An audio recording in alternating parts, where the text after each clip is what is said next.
Welcome to Sacred Magic. Violet is on a quest to bring sacredness back into our everyday experiences. Anyone can have an extraordinary life when they are able to tap into their sacred magic within. Violet and her guests will be sharing their divine passions, inspirations, and stories of connecting with their sacred magic. We are so happy you have joined us today.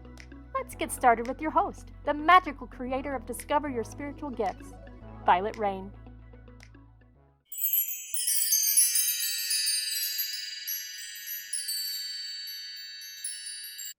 Hi, everyone. My name is Vialet Rayne. I'm the host of Sacred Magic Podcast, and I'm so excited today. My guest today is Ben Stimpson. He is a therapist, lecturer, student, and spiritual director. He has developed courses on a variety of topics, including ancestral veneration, the power of the story and folklore. When he's not working with clients or writing, he's engaged in his areas of study, which is religious studies, medieval and classic studies, folklore, and spirituality. I'm so excited because this is a topic I haven't talked about, Ben. I'm so excited to have you here. So talk to us a little bit about what brought you on this journey of ancestral studies and really looking at traditions and stuff. Share with us a little bit about that. Absolutely. So for those who don't know who I am on your podcast, I started out this journey probably about 8 years ago now. I started to work with a group here in Ontario, Canada, where I'm located, that really reinvigorated my spirituality. It was a lot more experiential than I had been used to before. And being from a different country, where my ancestors existed beforehand. I came over to Canada when I was 8 years old. I was really disconnected from my own roots, my own spiritual roots, my own physical roots. And so my spirituality has always been a very mental thing. So starting to work with this group really reinvigorated and really put me into a hands-on place. And that really snowballed. I was in a period of my life where things weren't really going to plan. I had dropped out of university about 10, 12 years ago, and I was just in a rut in my life. And so starting with this group, I started to reinvigorate my life, and that eventually led to me working with or training in psychotherapy.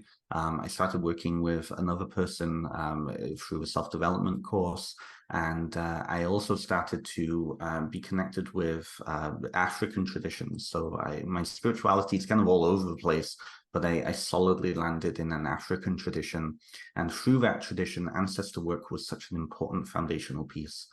And because of my own personal story coming from the UK as a child and really being disconnected from all of my family over there, my roots suddenly being very different, suddenly having an accent, it was coming back home, that sense of home. And so working with the ancestors in a spiritual sense really helped to plug me back into the things that I had been ripped away from. And so eventually that folded into my psychotherapy work. During my psychotherapy work, we did a big project on family story and family history and how then that shows up in our own personal lives now. So I had these multiple streams all leading towards this. So so my book is Ancestral Whispers, a guide to developing ancestral veneration practices. The roots of that book actually started as a course that I started putting together just as I was finishing my psychotherapy work. And that was about 2019. I started putting the notes together, putting this course together to work on ancestral story from a therapeutic lens. And then suddenly the pandemic hit and we had death everywhere around us. And then I thought, you know what?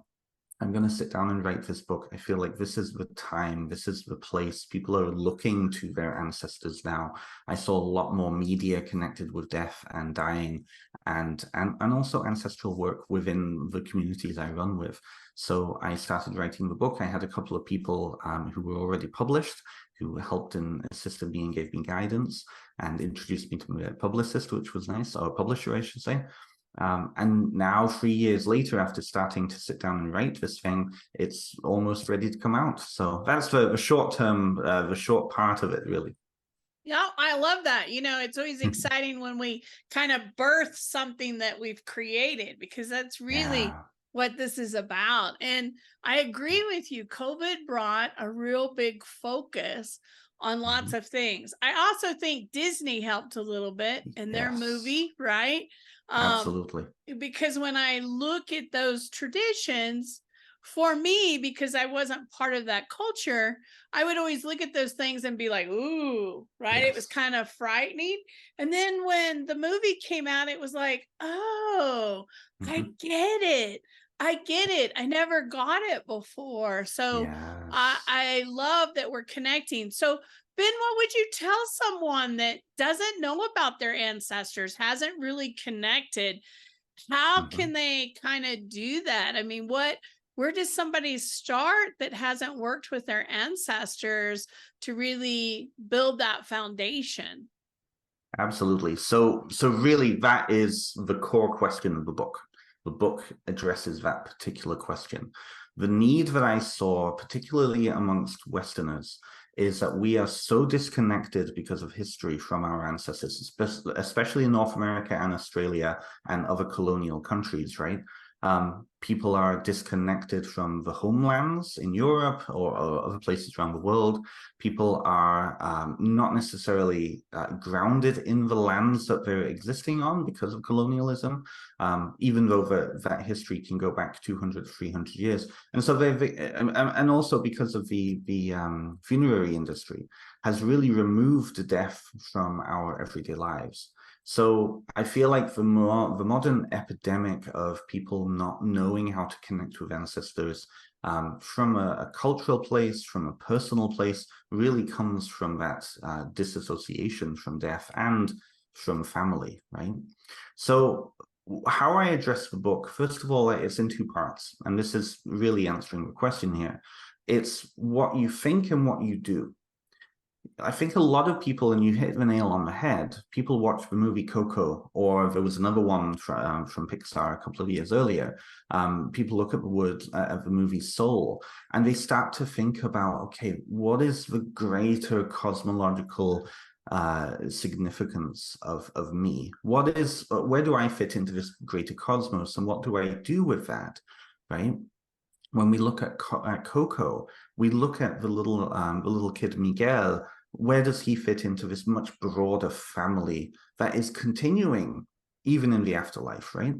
And so I feel like a lot of people, because of perhaps Western culture, because of Christian culture, they tend to associate the dead with being in some far off distant place, inaccessible, and not being relevant to the now, even though we live in the context that they created.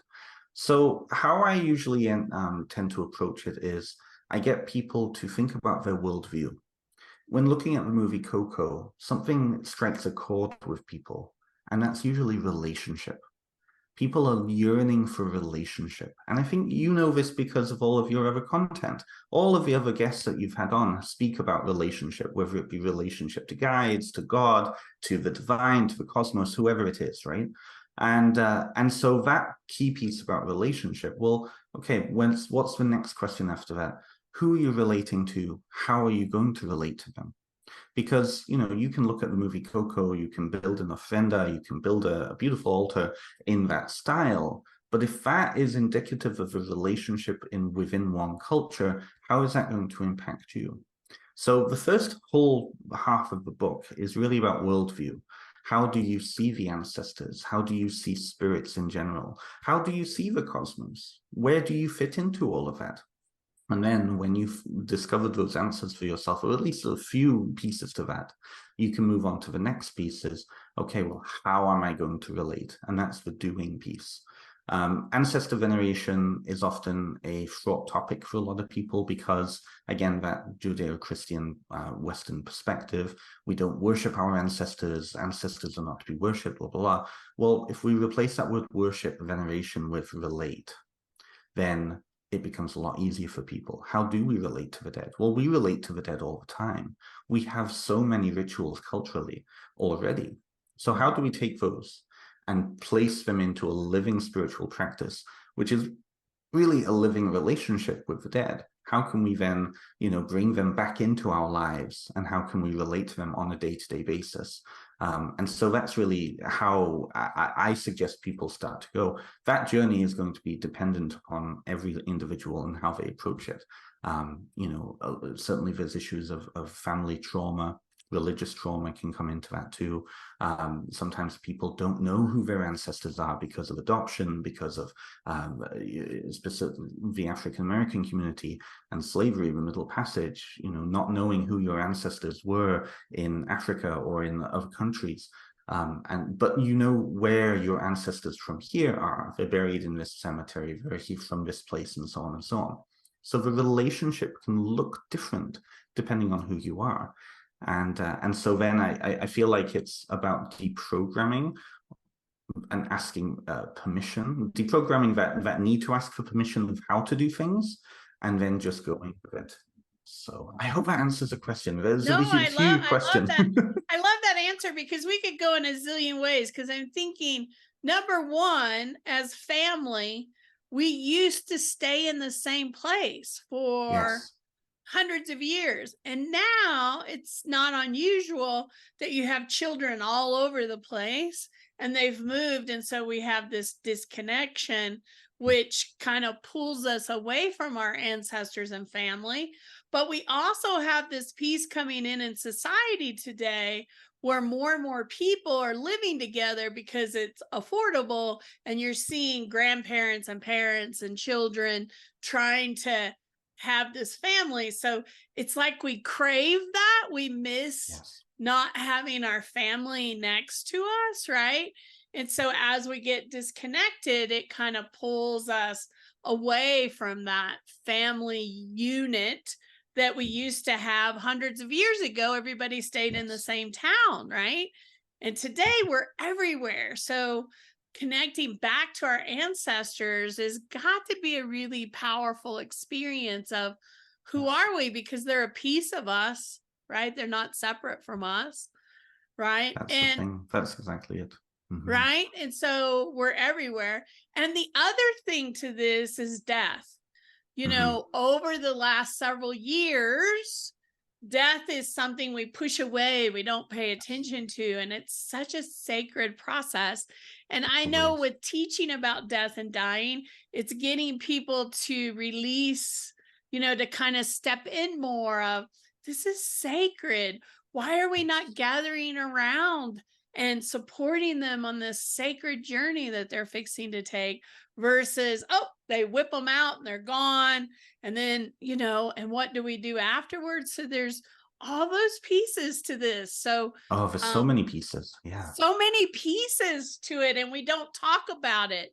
There's not a lot of people talking about it. So that's why I'm excited that you're talking about it and sharing, because I think it's a real need. And COVID made us all feel so isolated. We're like, these people are dying alone without their family. That's exactly it. Right? That's exactly it. That key piece right there. People are dying alone. People's bodies are being placed in like Hart Island in New York, right? People are not being allowed to celebrate the rituals that are so intrinsic to us sending people off, making sure that they get to where they need to be, right? And that's across the board. You look at this was a worldwide experience. Everybody around the planet was affected by this, and everybody around the planet were halted from doing what feels very natural to us, right? And even now, the repercussions of that are that, people passed away during the pandemic, and people don't have that closure because they weren't allowed to sit Shiva. They weren't allowed to have that 24-hour period of placing the body in the grave. They weren't allowed to come together as community and enjoy each other in a communal setting, right? So it's huge.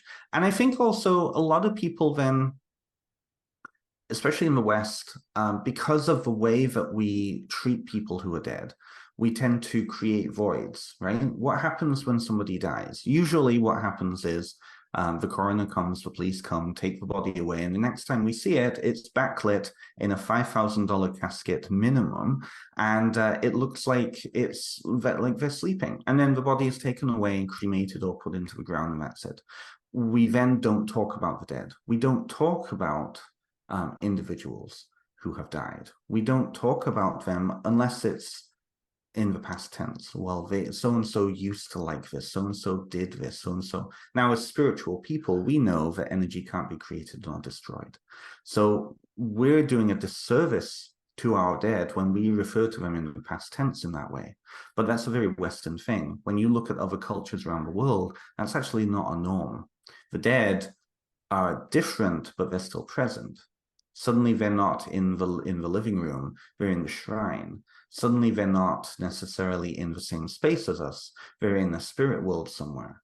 But you're making offerings, you're talking to them, you're still relating to them. Many times, many cultures have divination systems with the dead, and so you're able to still communicate with them. And I think that as Westerners, again, because of culture and because of history and because of the funerary industry, we've been brought away from those very traditional ways we would have necessarily seen the dead before. And I think that needs to change. And I think there's a yearning for that. That's why people are so excited about these topics, why people are so interested in now death, why we see death doulas being such a huge industry, a burgeoning industry, right? So. And people are really drawn to do that. And I know in my class, Death, Dying, it is a specific individual that's like, this is my work. This is what I want to do. And they're very compassionate and supportive, and they see the beauty in it. And you're seeing it more and more. And like you said, in the last few years, it's really growing as a study and industry because there's a lot to this. And the healing from the grief, right, of loss. Yes. If we did it such a different way, right? I lost a lot of my family when I was very, very young. And, my perspective on death is very different than everybody else because I experienced it at 8 years old in a very open way. And I was like, oof. That's very young. Right. Yeah. And it has an imprint on us. Whereas my oldest daughter has never experienced it today, and she's in her 40s. What a different perspective. But still, we all experience it in different ways. So, Ben, what are some of the cultures that you've seen and traditions that some of our listeners may not know of, honoring our ancestors, being there? Because I'm sure there's a wide variety of different things out there. That was the fun part about researching this book. So it took me a lot longer to research this book because I just went down so many rabbit holes. So I talk a lot about those other cultures in my work. One of my absolute favorite cultures is the Sadan Turaha people, and they're in Sulawesi. Sulawesi is the island that kind of looks like a flower right in the middle of Indonesia. And the history of those people, a very animistic culture, and about 100 years ago, Dutch Protestant Christianity came in and converted a lot of them. And what they did was they syncretized their older traditions with the newer tradition coming in. And what they practice is they practice a form of ancestral veneration, which is they don't see physical death as the moment of death. They see death as being a ritual process. So the ritual has to be performed in order for that person to die. And sometimes, depending on the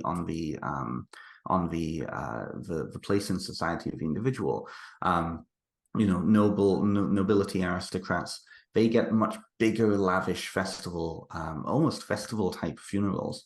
And that can cost the family massive amounts of money. And so sometimes the funeral can sometimes be maybe 5, 10, even sometimes 20 years after the physical death of the body. Now, what happens is that the body is kept in the home while that's happened. While they're waiting for the funeral to take place, especially amongst kind of lower class individuals. And how they then refer to that person is grandfather, grandmother is ill. we're still offering them food, even though the body is dead, it's not animated. No, I should say the body is dead, but the spirit is still animating the body. It's still in there. That's the belief. And so they treat that individual then as still being part of the family, still living. So they offer them food, they offer them clean clothing, they take care of them while they're waiting for their funeral. And one of the interviews that I saw, this young woman who I believe she had done most of her training in Singapore and then moved home. And she was talking about how, you know, even though on a kind of a mental level, they know that this person is dead right now, on a social level, they're not dead. And in many ways, it can help with the grief process because it's about control, right? So the society can take a guiding hand in this process. And so the whole interview was about her preparing for the funeral of this individual who had died 15 years earlier. I think it was her grandfather. And there's this big lavish festival put together, big lavish funeral. People come from all over the place, and they have a huge, massive feast. There's games, and the ancestors are invited to this space. So the ancestors are present there, and how they represent their ancestors. They actually perform mummification. So they represent the ancestors both as mummified bodies, but also as carvings. And so the carvings of the dead are brought. And there's a particular point in the funeral where the body is then placed into a casket and is starting to be moved towards a necropolis, which is the local village cemetery that's in the shape of a village. It's like a small pseudo village. And at that moment, then there's a very particular moment, the person is considered dead. And then the waterworks start. People then know this person is now in with the ancestors. The ancestors have been invited to come collect them, and the body is then taken to the necropolis. So it's a really communal event. And I absolutely loved that because, again, it's that sense of inviting the ancestors in, not seeing them as away in some afterlife that's inaccessible, but being very present. But still the social rules of this is the world of the living, this is the world of the dead, and there's that transition point. So I really, really, really, really, really loved that tradition. Some of the other traditions that I saw was, again, about that communal piece. So in Islam, for example, whenever somebody has died, and in Islam, it's 24 hours, you have to get the body into the grave because of the belief of trying to get the body as intact as possible. And as soon as the funeral happens, the local mosque, wherever that is, will then dedicate that evening prayer to that person. And so the call goes out, so-and-so in the community has passed away, come and pray for them. And so then everybody comes to the mosque and they pray.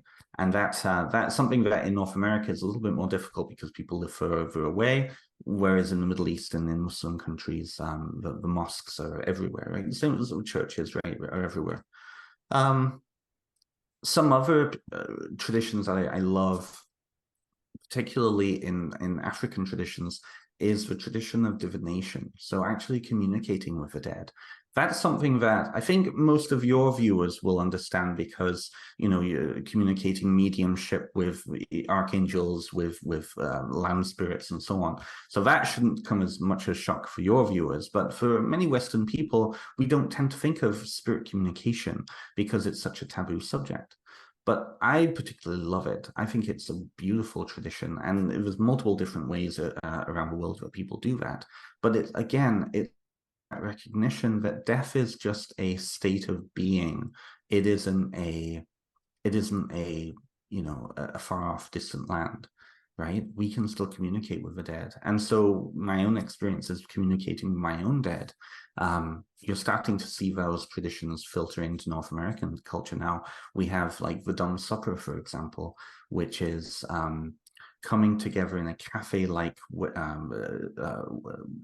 ritual and inviting the dead to take on an empty seat in front of you and communing with them. And I've had some beautiful conversations with some of my ancestors in that way. But it's a very intentionally set space. Only those ancestors that we call are allowed to enter that space. It becomes less dangerous than going off into the woods and hoping that our ancestors will show up. You know, sometimes, other things might show up and present themselves as ancestral when they're not. But That's a whole other conversation.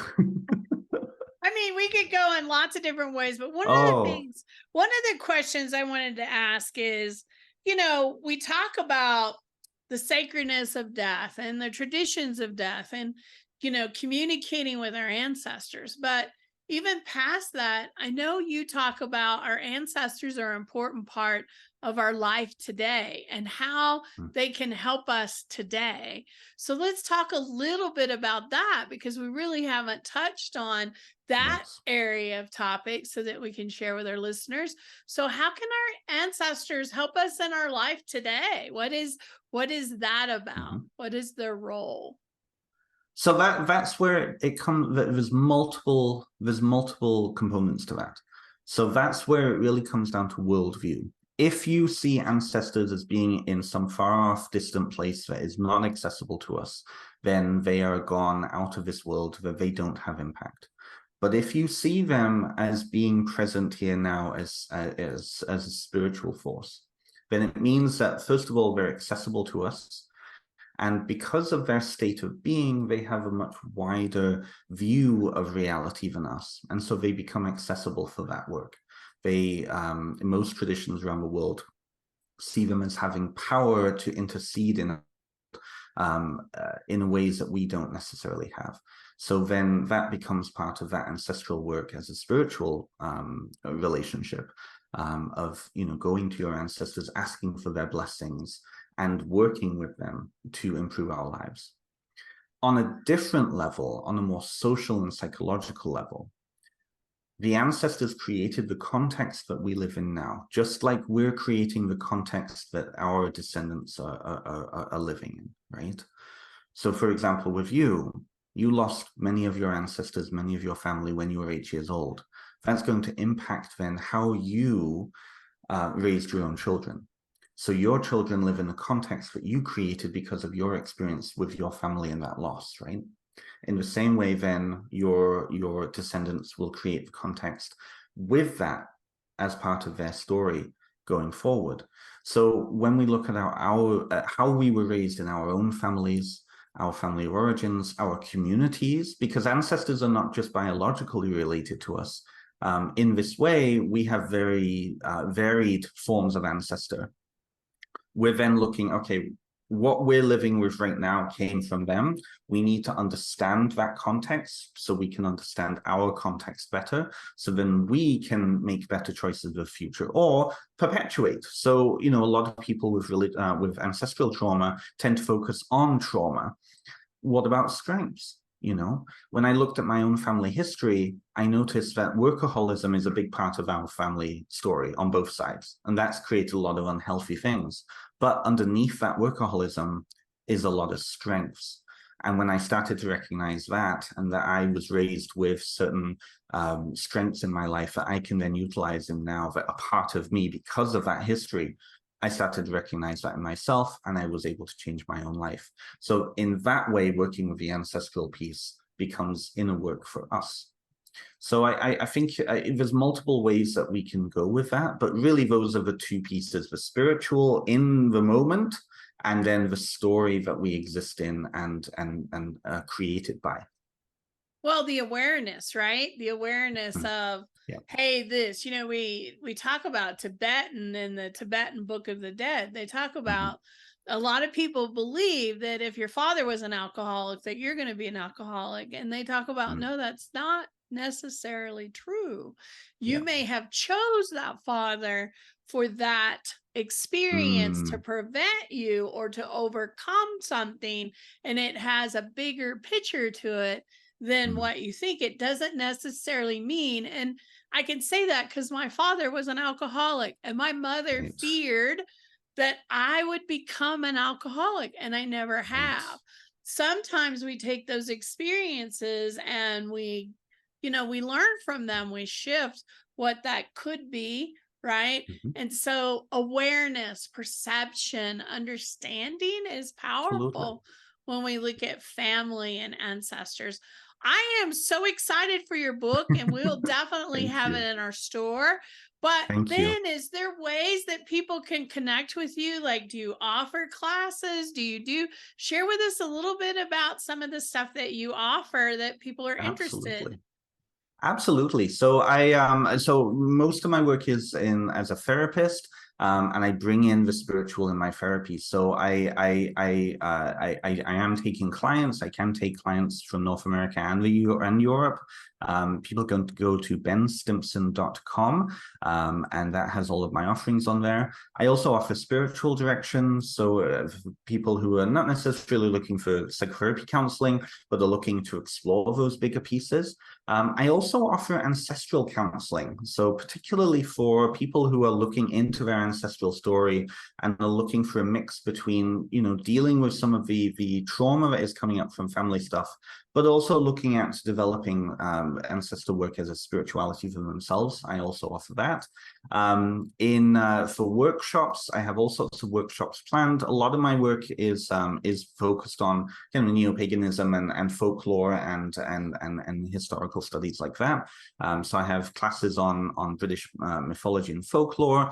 I have a couple of classes organized for more spiritual topics, and those will be throughout the fall and going into the new year. I also have a podcast too, so I'm also a podcaster, and that's also on my website too. And a lot of my guests are other authors from most of the spiritual and metaphysical publishers, and that's also, you can find that on my website too. So really all over the place with my things, but you can also, and it really does help if people do this.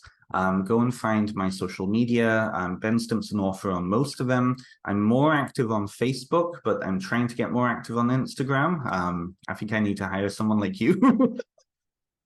But go and give my stuff a like. I am sharing stuff on there all the time. I also share a lot of things from my colleagues and my friends in that world. So go and give my social media a like, and reach out if people want to ask questions. I'm more than willing to answer questions and connect and reach out. So. I love that. I love that. I teach a class on death and dying, and I'm actually going to put this podcast on their online platform so that they can listen to it and find out more, because I loved our conversation today. And most people that take that class are really interested in this stuff and diving deeper. So as students, I teach that class once a year. As students sign up, I'm going to add this to it so that they can have a broader perspective, because Wonderful. not a lot of people are talking about this, and it's been an amazing conversation.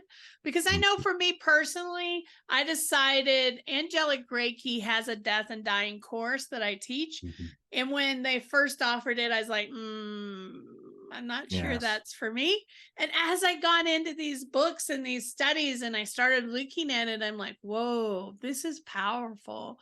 It's really powerful when we think about, how do you want to die? How do you want your family to die? The sacred process, and how do we hold space for them? And all of this stuff is so powerful. And it also helps, I think, lots of people to understand that death is not the end. No, that there is so much more past that. And I know when I first got on my spiritual path, I was afraid of death, and I'm not anymore. I know that this is just a chapter within a whole entire book, and we're just here to experience it. So I think the more people we can educate on that, the better off the world will be, right? So I agree. And if I can make one last comment on that, I feel like a lot of people, and that's why I'm really bridging out from the kind of the neo-pagan world and more into the general spirituality world. A lot of people work with angels, a lot of people work with spirit guides, a lot of people work with deities. And my experience with angels is that when it comes to death, they are very ambivalent because they've never had to go through a death themselves, right? And so angels are beautiful, wonderful creatures to work with and beings to work with, but they might not quite get death the same way that an ancestor that has died. will get. So I would say it's expanding your network when it comes to spiritual beings and those relationships, and maybe going to work with, a group of people who have already experienced something. You wouldn't necessarily go to a chemical engineer to talk about parenting if you're in the process of giving birth, right? So, unless they've gone through a birth themselves, Well, and I think that's perfect. I mean, at least for me, when I channel beings, and those of you that are connected to your beings, think about the information they bring back after they pass that you connect with. Like, oh, it was beautiful. It was that's what they all say is it was beautiful. It was sacred. It was the most loving energy around you that you've ever experienced, right? And to hear that come back, because my husband is atheist. He doesn't believe in any of this. He thinks this is it. And I'm just like, I would love to be a fly on the wall. Anyways, so to see his face, to realize this isn't it, that there's so much more, right? But it's okay. It's all of our personal experiences, and we should experience it the way we're supposed to. It's not my job to make you believe in something. I want to share with you what I know and take what resonates, right? Everybody has a different belief system, and I love all the different belief systems.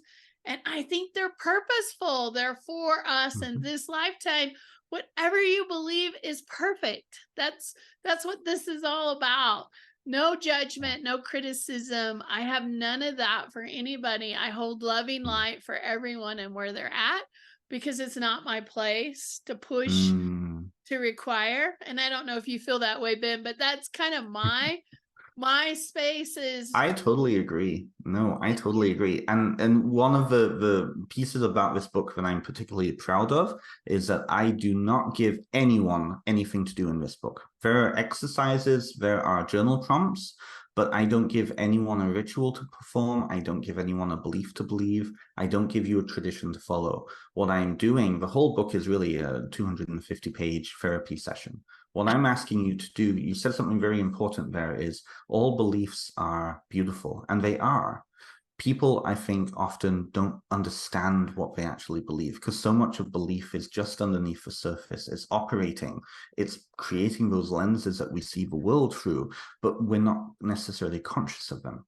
Right. And so this book is really about getting people and readers to think about, okay, what do I believe? And based on that belief, how then do I relate with these other beings, right? I think that's perfect. That is so perfect. Thank you so much for taking the time today. It has been an amazing conversation. And now as you move forward, if you create other books or other things, we'd love to have you back on the show anytime that you'd like to come back. And if you're ever in Denver, we would love to host a book signing or do something fun while you're in town. So think about that in your travels if you ever get our way. And those that are listening, thank you so much for taking the time today to listen. I hope you'll like, comment, follow us on all of our different platforms. I hope you enjoy the information that we're giving. It's all about sacredness and magic, our show is, and life is all about those two things. So I wish all of you a very magical day, and I hope that we see you soon, either online or in person. So have a great day, everyone, and thanks for listening. Are you seeking an online spiritual education resource? Do you crave to know more about various topics of spirituality? Discover Your Spiritual Gifts Academy offers a wide variety of programs, including Crystal Alchemy, Tarot, The Journey of the Fool, Akashic Record Reading Certification, and much more. These online courses allow you to learn on your schedule and at your own pace. You can find out more at www.discoveryourspiritualgifts.academy. Thank you for joining us. To find out more about Vialet, head over to discoveryourspiritualgifts.com. You can also send a personal message to Vialet through email, violet@discoveryourspiritualgifts.com. If you love the show, subscribe to our podcast on Apple Podcasts, Google Podcasts, or Spotify. Until next time, remember, we are meant to have abundant and joyful lives. We hope to see you soon at Discover Your Spiritual Gifts.